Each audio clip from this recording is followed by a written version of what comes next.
Bonjour, je suis Émilie, conseillère certification de la Chambre d'agriculture de Saône-et-Loire. Et moi, je suis Nicolas Pro, alternant ingénieur agronome de l'Institut Agro-Dijon à la Chambre d'agriculture de Saône-et-Loire. Aujourd'hui, nous allons voir la ferme de Jean-Michel Braillon à Boyer en Saône-et-Loire. Monsieur Braillon est engagé dans le projet Climate Farm Demo, qui est un réseau de fermes expérimentales qui vise à produire des références pour faire face au changement climatique. Allez, on vous emmène avec nous.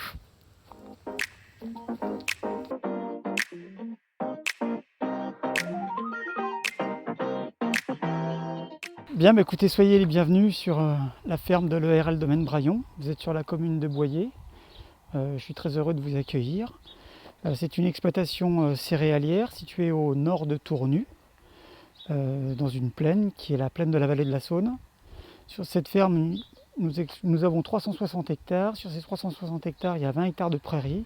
Et le reste, c'est des cultures de vente. Avec un assolement qui est réparti sur 3 cultures d'automne et 3 cultures de printemps, colza, blé, orge et maïs, soja, tournesol. Et depuis cette année, nous venons d'implanter 2 hectares de vignes avec un projet à 10 ans de 10 hectares en vue de l'installation de mon fils. Dans un premier temps, quelles ont été vos motivations pour entrer dans le projet Climate Farm Demo? Alors pour répondre à votre question, l'objectif de cette démarche était de connaître mes émissions de carbone. Et c'est pour ça que j'ai adhéré à la méthode. Surtout que j'avais un assolement qui était plus 75% de culture d'automne, de colza, de blé d'orge et un peu de maïs soja. Et mon idée, c'était après le diagnostic, de développer plus les cultures de printemps pour équilibrer l'assolement et aussi remettre de l'agronomie dans mon système pour des problèmes de désherbage et aussi d'allonger les rotations. Et avec l'introduction du soja et du tournesol, bien que le soja était déjà présent, ça me permettait de réduire mes quantités d'azote à l'année.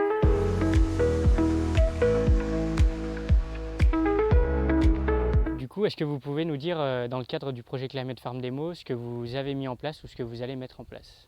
Alors pour la campagne 2024, la première chose qui a été mise en place, c'est des couverts végétaux, puisque je vous ai parlé de l'allongement de la rotation. Donc l'introduction du tournesol. Par contre, ça m'a diminué ma solde de colza. Et donc cette année, j'ai implanté 70 hectares de couverts végétaux pour faire du tournesol et du maïs. Donc ça, c'est la première idée pour ramener de l'agronomie. La deuxième idée, c'était de réduire un peu les doses d'azote. Enfin réduire, oui, d'essayer de produire autant avec moins d'azote.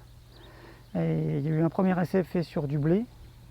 Alors on va dire qu'il y avait une différence de 20 unités d'apportée, le rendement a été équivalent, mais comme ce n'étaient pas les mêmes variétés et que l'année ne s'y prêtait pas, je ne peux pas quantifier, enfin on ne peut pas analyser cette réduction en termes de bénéfices, on ne sait pas, c'est trop aléatoire. Donc implantation des couverts, réduction de l'azote sur du blé et la mise en place, le développement du tournesol. Après un an dans le projet Climate Farm Demo, qu'est-ce que vous avez remarqué en termes d'évolution, de changement sur l'exploitation? Alors les premières choses, c'est de l'adaptation. Déjà l'adaptation dans le temps de travail, puisque les périodes de travail ont été décalées entre le printemps et l'automne, et même pour les récoltes de l'été. Ça, c'est l'organisation du travail, avec la diversification de l'assolement. Ensuite, économiquement, la part d'engrais azoté qui a baissé. Par contre, le poste semence, lui, a augmenté, parce que les semences de tournesol ou de maïs sont très chères. Après, c'est plein de questions. Comment détruire les couverts? À quelle période les détruire? Comment les détruire?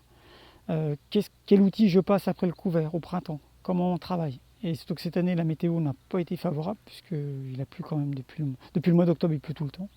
L'avenir me le dira. Après, c'est de l'adaptation au jour le jour. Eh ben, merci Monsieur Braillon pour votre participation et puis pour votre retour d'expérience. J'espère que l'année prochaine se déroulera de manière un petit peu plus simplifiée et que l'on va avoir des beaux résultats avec ce projet.